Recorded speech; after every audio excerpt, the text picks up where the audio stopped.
And now we're going to discuss Hume's moral theory. It is contained in a wonderfully brief little book called An Enquiry Considering the Principles of Morals, of which Hume was particularly proud. He thought it was his greatest work. Elegant, witty, concise, and very brief, and very well polished. It was his considered opinions about the human moral problem in question. Hume's moral theory represents, I would urge, a transitional phase in the history of Anglo-American moral theory between a preceding theory which he drew on, which is known as the Scottish school of moral sense or sentiment, the belief of Francis Hutcheson and Thomas Reid that each and every one of us is filled with a sort of moral sense which ticks us off when we do right and wrong actions or perceive them. And the 19th century view known as utilitarianism or consequentialism. And Hume very much is a transitional figure. He draws on both schools and really is very much one of the seminal creators of the latter school. In many ways, however, I would urge his theory can be seen as a precursor to that of Nietzsche, specifically Nietzsche's genealogical interpretation of morality. And in fact, in many ways, they come up with identical conclusions. The principal difference being their judgments about them. They both describe the same state of moral affairs. Nietzsche looks at it and is filled with disgust and contempt. Whereas very much in keeping with Hume's character, Hume views it far more positively and sees our moral situation as, with Nietzsche in ways irrational, but as marvelously so, as a rich and rewarding part of life. So, again, we'll find that it is not, Hume's moral theory is not just his particular interpretation, but his evaluation of that interpretation, which is particularly unique and, I would urge, compelling. Now, like Nietzsche, Hume doesn't actually offer a theory of morals. Right? What I mean by a theory of morals or a prescribed set of duties. Right? Such a theory would tell us what we ought to do, what right consists in, what virtue consists in, what morality consists in, and then we would use it as a sort of algorithm for running our lives. Rather, Hume has, instead of prescriptive moral theory, a descriptive moral theory, which is to say, a scientific question about morality. Hume doesn't try and teach us what we should do, because Hume points out we already know what we should do. We make moral judgments all the time, constantly in all of our lives, and have no qualms or difficulty doing so. The really interesting question is, how do we ever get to do that? I mean, it's quite straightforward how we would learn to call one thing red and another green. It's, however, a rather different question as to how we would learn to call one set of actions or behaviors good and another bad. How did we learn to use those words? How did we learn to apply them in particular contexts? And that is, of course, exactly the same project that Nietzsche takes on. It's an historical and empirical question. That is to say, how in heaven's name, or in nature's name, much closer to Hume, did we ever learn to make such a thing as morality in the first place? How did it ever arise? Thus, he's interested in describing the cause of moral judgment and the cause of moral evaluation among the human species, and showing in what such judgments consist, rather than prescribing a foundational moral theory. And it's, the more one thinks of it, a fair question, right? Animals apparently don't make moral judgments. We have no evidence that lions feel regret about eating gazelles. How is it that we ever learn to feel regrets and call this good and this bad? It's not a foundational moral theory. It doesn't tell us the essence of right action or the essence of wrong action. It rather is a scientific explanation of what in fact we commonly call good and bad and what causes us to do that. Hume argues that our moral judgments find their origin in a sentiment of approbation or approval. It is, as it were, a passion. Unlike our normal passions, however, it's a very calm passion. Anger, anxiety, fear, lust are powerful passions. They overcome the soul, as it were, or the mind, and grip us. The moral passions are much calmer. They are contemplative. And therefore, we can feel the distinction between, say, our anger and our feeling of moral approval or disapproval. And of course, moral approval occurs when we see an action which we consider good, and disapproval, a calm passion, occurs when we see an action that we consider bad. His deep point is that this is not the result, these moral judgments, of some abstract or rational interpretation or deliberation or proof, in fact, that reason doesn't really enter into it. And he has several arguments on behalf of that view, none of them proofs, but again, scientific empirical observations. And the first is that all of our moral judgments are in fact temporally preceded and conjoined by a sentiment of approbation, right? So when you see someone doing a kind act, you feel a certain amount of approval before you say to yourself, well, that's the right thing to do. He's doing or she's doing the right thing. Prior to that, we feel sort of warm glow about us. We contemplate it with a calm sort of approval. And as we know from our last lecture, whenever we see such constant conjunctions, that is our sign of a causal relation. In fact, that's all that we have as the markings of causality. And that's his first argument, is that we do always find, in fact, that constant conjunction of a sentiment of approval upon perceiving good action and disapproval upon perceiving bad action. Similarly, he argues, moral judgment can't be based on rational deliberation. And his example, again, are simpletons and children. Right? Children are more than capable of distinguishing right and wrong, of knowing that it's good to share and bad to be selfish. I mean, all children over 6 know that.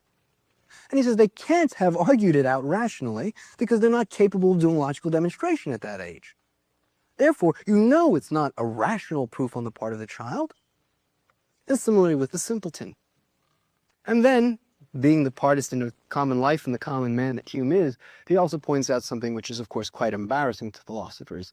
And incidentally, those who are the most rational aren't necessarily the best people. There have been plenty of philosophically acute persons that were absolute swine in their personal lives, and that have done heinous acts. And there are plenty of geniuses who have been evil.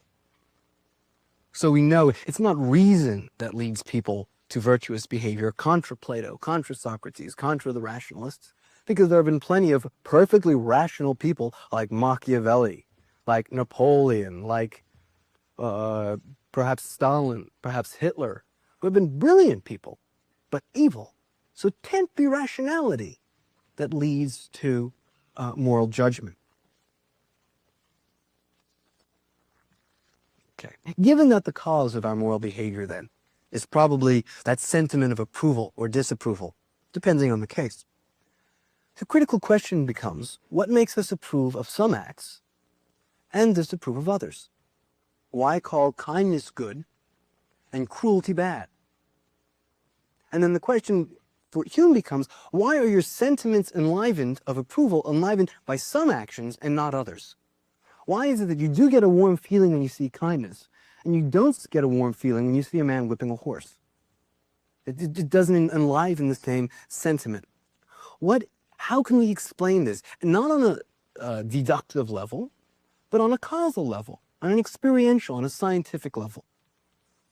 And Hume's attempt to answer the question scientifically takes the form of saying, let us look at all of the virtues which we consider to be virtuous, which we consider to be good, which we approve of, and see if they all have at least one property in common, which might be that which instinctually prompts us to feel approval or disapproval.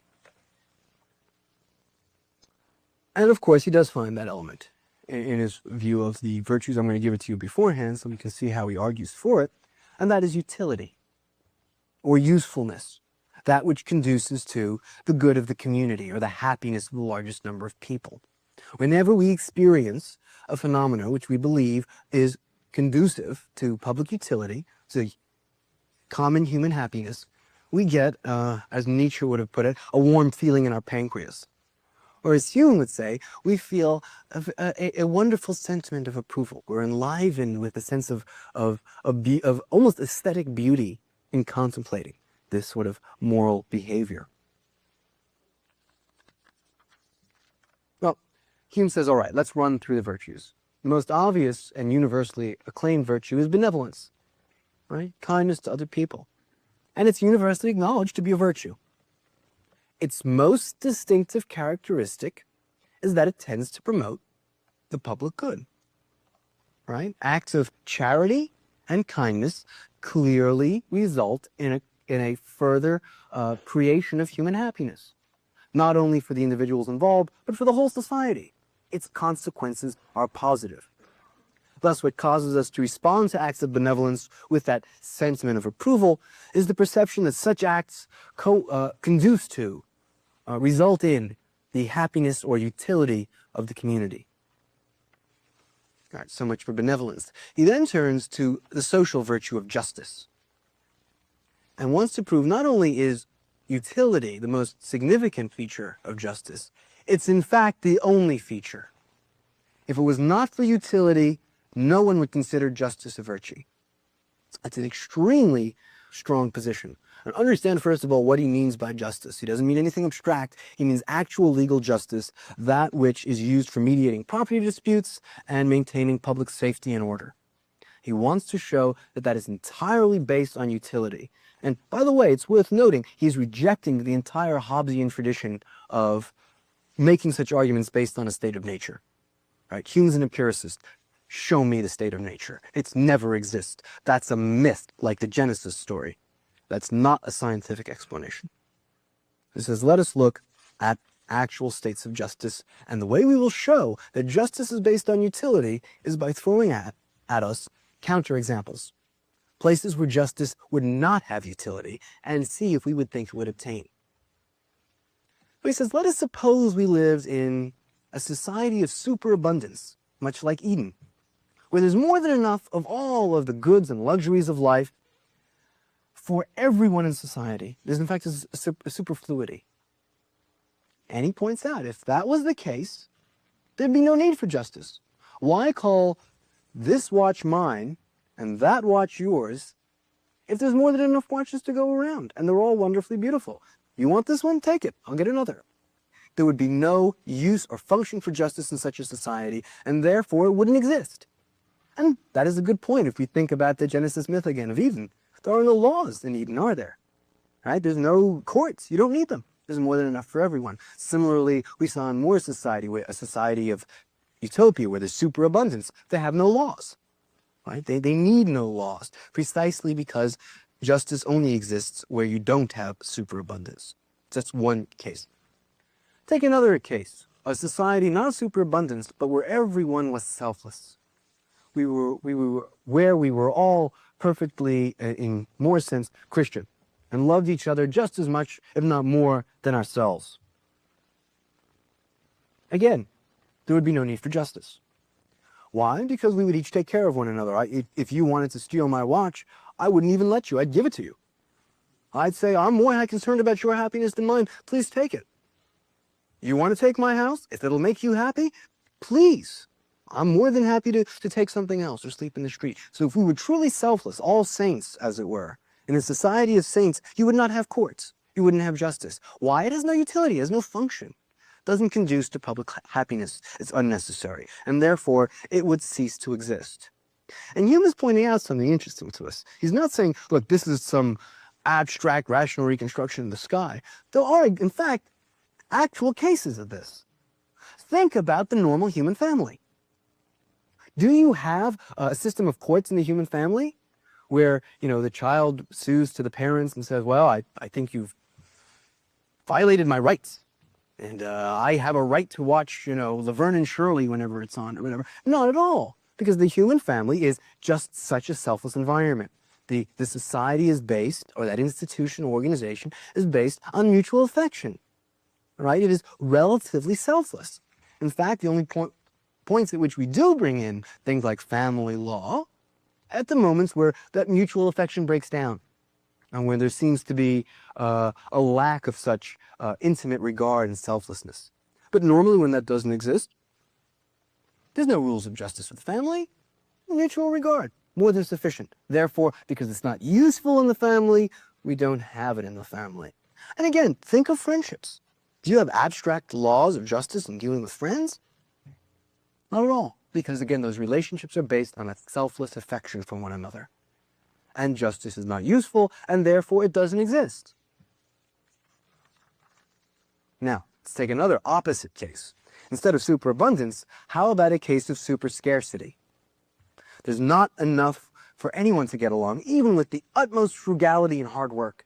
If I work an 18-hour day and save every penny I have, I still don't have enough to feed myself, wife, and children. In such a society, can we expect to find the existence of justice? And he says no. If it was such that all of your labor, industry, and frugality were insufficient to supply anyone the means of livelihood, justice would be absolutely useless, completely useless, and we would find literally what Hobbes talks about, a war of all against all. Right? So where it is not useful, in the case of super scarcity, again, the operation of justice would certainly be suspended. Take another example. Suppose you were to find yourself in the company of thieves and rogues, right? People who felt no qualms about stealing, murdering, or doing any insidious act. Would justice have any utility in such a situation? No. It would simply be an act of stupidity to act justly in such a context. And he says in such societies there is no justice. Right? Similarly, I guess you would suppose if you took a pirate ship, there is no law of justice there. There's the rule of the jungle. Whoever is the strongest is the head. And he stays on top by noticing who his first mate is. As soon as his first mate seems to get a little bit antsy, you simply throw him overboard. Right? Justice has no place there. It has no function, no utility, does not produce the common good, therefore its operation is suspended. Now, why do we have justice? Because our case is a sort of moderate middle ground between all of these. We don't have super scarcity, and we don't have super abundance. We can, in fact, get by through industry and frugality. And therefore, justice is useful for the well-being of our society. And we react to displays of justice with a sentiment of approval. Right? We feel good when we see justice. And when we see an act of injustice, we respond with that sentiment of disapproval. We feel disappointed, perhaps a bit depressed. And then he offers one more example, which is extremely important because it's an example that Kant takes up and answers in an extremely different way. Hume says, imagine that we discover there really is life on Mars. And it's completely rational, and the same intellectual faculties that we have, but there's one difference. They have no advanced military technology, and they're exactly 1 inch tall. The Martians then come down and land on our planet. They have a lot of wealth. Do we treat them justly? And Hume's argument is, no. And you know why? Because we don't have to. Because they're completely powerless, and then therefore justice is no longer in our interest. It's not useful for us in our community, and therefore we would push such people around. And if we did treat them kindly, it would be because we're remarkably morally progressive. More likely than not, we would simply exploit them and use them however we wish. That's an extremely dark view at first. We look at that and we say, my God, Hume, that's a very negative view of human nature. But Hume doesn't think that at all. Hume thinks that's naturalistic and empirical, and he has good evidence for that. Not that he approves of it, in fact, just the opposite. But rather, Hume is pointing something out in the late 18th century. He says in his work, if you doubt that doctrine, well, just think about the way we treat women in our society.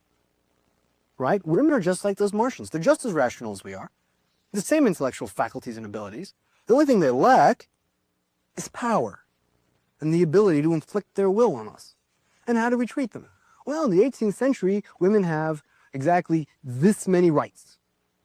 Right? Can't vote, can't sue, have no legal personality once they're married. The law of coverture means that they will be subsumed under the identity of their husbands.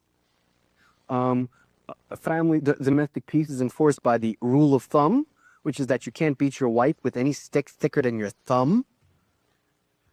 And Hume says, so look at how we treat women, if you're so sure we'd be kind to these aliens. And for that matter, and here he gets quite critical of us Americans, he says, and look how people in North America treat Indians. Certainly they're humans too. Certainly they have all the rational faculties we do. And yet because they can't enforce their will on us, because they only have flint-head arrows, where we have, muzzle-loading rifles, we don't respect any of their rights. We don't give them any rights. We don't treat them with any justice at all. So, Hume is pointing out that it's not just a dour view of human nature that he's arguing, but in fact an empirical fact. Right? We only treat people with justice when it conduces to utility, to the public good of our community. Hume is not, however, I must point out, satisfied with that state of affairs. And he includes the possibility of moral progress. Moral progress comes when we learn to think of those women or those Indians as ourselves. We begin somehow to include them within our sentimental universe. And here's where Hume is remarkably prescient. He says, how do we learn to do that? Do we do that from reading Plato? Do we do that from reading Descartes? No. You learn to do that, to enlarge your sentiments, from reading poetry, from reading literature. If you want to learn how to enlarge your sentiments towards Native Americans, read Black Elk Speaks, right? Or or go see Dances with Wolves. That's where we get moral education, not from philosophy books, from literature. How do we learn to treat women like people? Pick up Jane Austen. Pick up Toni Morrison. Pick up Alice Walker. That's where you'll learn your moral instruction. Because what does literature do? It flexes our moral muscles. It flexes our sensibilities, our sentiments. It teaches us to feel towards people that we previously hadn't thought of just like us as being just like us. We learn to stick ourselves in that situation. But oddly enough, what you have with Hume is, so remember, in a way, philosophy began, at least with Plato, in the fight against poetry. Right? It was philosophy against poetry. The poets teach you bad morals. The philosophers teach you good morals. Hume has come up with the wonderful idea that the best thing we can do is surrender to the poets. They were right all along. The poets do teach us morality, far more so than the philosophers.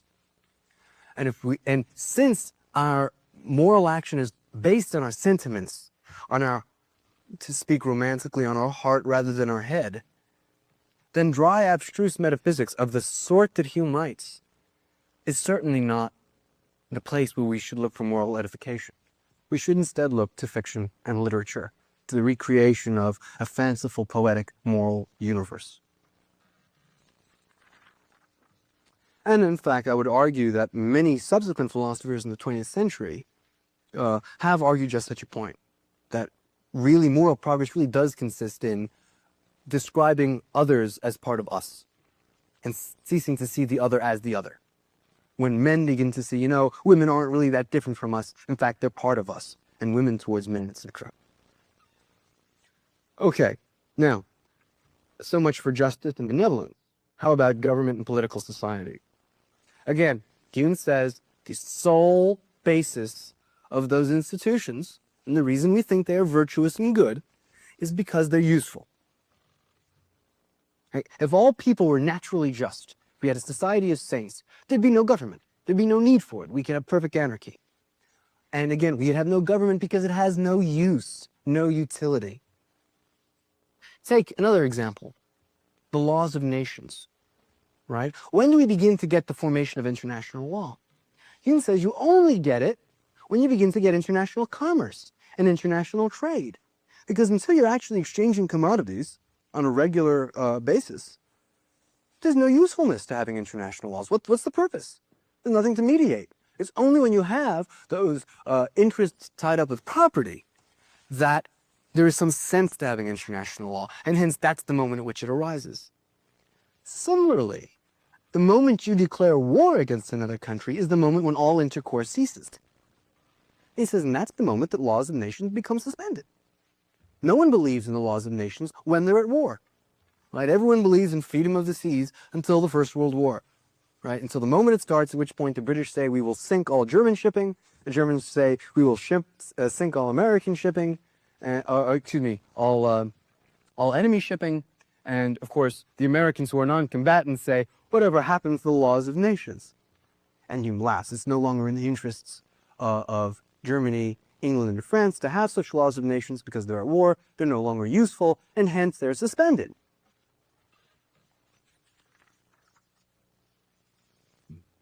Now, question becomes, why is it that utility excites our sentiments of approval? Granted that it is utility, that we found that constant conjunction, that we've got that causal network, right? You've got it worked out. Why? Why is it that it should provoke in us this sentiment of approval? And here Hume turns aesthetic. He says there must be an inherent psychological or instinctual disposition put in us to approve of whatever is useful. And again, here's where he's being extremely naturalistic. If we had depended on our reason to recognize utility, we would have all died long ago by murdering one another. We're not that smart a species. Don't flatter yourself. Obviously, somehow in our evolution, as he puts it, nature gave us a capacity to instinctually respond to perceived utility without reflecting on it with the sentiment of approval. And in fact, that turns out to be a sort of natural beauty, right? In other words, when you see a good act, it is almost like looking at a beautiful painting. You are wrapped in a sort of a calm passion of beauty, of rapture, of sublimity. Right? And that's his point. That's what moral judgment is too. It's essentially of a piece with aesthetic judgment. It is, as it were, to put it in a negative way, taste. Though Hume doesn't put it in a negative way. Hume thinks that taste, of course, is something that is cultivated. So reading fine fiction, seeing good movies, learning of other cultures is part of the cultivation of our moral tastes. Right? Learning to see the world through other lenses. I can't stress how important that aestheticization is. One, because it sparks a violent reaction from Kant, who finds it absolutely despicable. But secondly, because it is a sharp rejoinder to Hume's Calvinist background, which teaches us that good behavior is a duty, a painful duty we all really will towards privately, lust and avarice and the will to power and violence. And it is only because we conquer our base instincts that we are able, through the help of God, to live just and moral lives. And Hume is, if anything, revolted by that perspective. Hume's viewpoint is that virtuous behavior is not some onerous duty. It's the best part of life. It's like going to a museum and seeing beautiful works of art. It's part of a cultivated, well-lived life. Right? Virtue is its own reward. It is naturally pleasant to be virtuous. And anyone who doesn't think it is a nabob, is an uncultivated boor. If you think it's better, as it were, to, as his example, step on someone's dowdy toes just for the giggles of it, Hume says what we have here is an uncultivated swine. We have a person who thinks soda pop tastes better than scotch. Well, it may taste better at first, but if you can ever cultivate your taste, you'll realize soda pop is for children. Adults like scotch or ale or whatever our preferred cultivated taste is. It's not a natural thing per se. It has to be developed through cultivation. So with moral behavior. We learn after a while to feel a remarkable amount of self-satisfaction and joy at seeing good acts and at doing good acts. And he has a very good point here. When you read of the heroic acts of, say, George Washington or Frederick Douglass or Abraham Lincoln, I mean, are you like a computer? You assimilate the information. Yes, they did a good act, like the Terminator or something like that. Not at all. It gives you a very warm and proud feeling. You look at that and you approve and you feel good about it.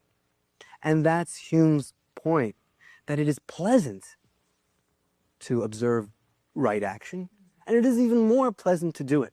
It is part of a cultivated, well-lived, well-rounded life. Now, as I've mentioned, Hume stands at a juncture between the common sense school and utilitarianism. In a way, he is, I would urge, leaning stronger towards the utilitarian perspective, the notion of a common good. A question arises in subsequent thinkers and to Hume, how much moral progress is possible? Is it possible for us to infinitely expand our sentiments to cover the entire world? Or will there always be and us and other. Even aside from that question, I think there's a more problematic issue with such utilitarianism and consequentialism. And that is the problem of ultimate consequences. I want to argue as follows. The two major schools of ethical judgment, one of which is the duty-based ethic, where we judge actions on the basis of intention, and the other is the consequentialist view of Hume, really come out not so much to be based on distinct ontologies, though they are at that. For more profoundly, such ontologies really hang on a distinct view of the causal nexus. So, what Professor Segru has so aptly called the two-world people, the nature plus people, when they, for the most part, judge moral behavior, we all see the same thing. We see an agent do an act, either good or bad. Now, the way you judge that act will be a function of the way you interpret the causal nexus. If you believe in final causality, which is the doctrine that that act is the result of someone's purpose or intention, and that intention and purpose is the final cause in the sense that after you've got that purpose and intention, there's nothing else to be asked about that act. You will judge that act on the basis of that intention, right? So if someone tries to help you but doesn't do a very good job, you say, well, you meant well, and I appreciate the act anyways. The notion that intentions count.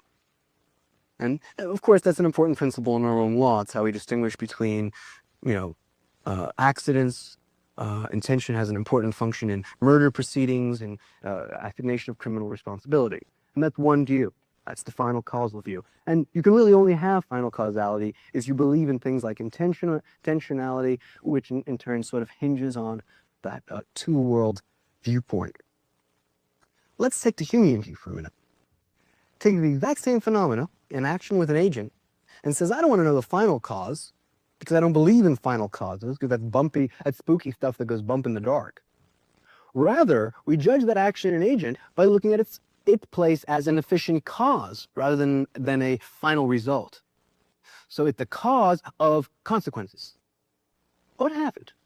And this is, in common sense belief, takes the form of the old thought, the road to hell is paved with good intentions. So meaning well doesn't cut the mustard. The real question is, how does it work out? And this will become extremely important principally for David Hume's best friend, Adam Smith, who reads Hume profoundly and realizes, you know something, if Hume's right with his consequentialism, then a la Gordon Gekko, greed works. Right? I mean, what is capitalism about? It's about people trying to exploit other people. And from a duty-oriented final causal analysis, that's bad. But what are the results? Everyone gets rich, right?